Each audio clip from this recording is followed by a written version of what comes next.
Իսրայելի ժողովուրդը հավաքվեց Երուսաղեմի նոր պարիսպների մոտ։ Մարդիկ խնդրեցին, որ Եզրասը Աստծո խոսքից մի բան կարդա։ Նա սկսեց բարձրաձայն կարդալ. «Փառաբանեք Տիրոջը,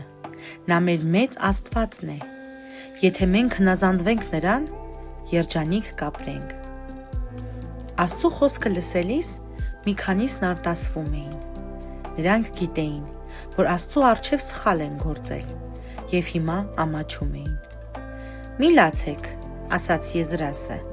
«հիմա դուք հասկացաք Աստծո խոսքը, և ամեն բան լավ կլինի»։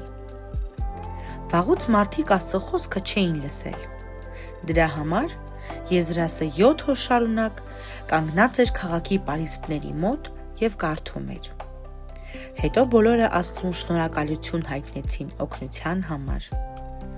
Ժողովուրդը խոստացավ. «Հիմա մենք կլսենք Աստծո խոսքը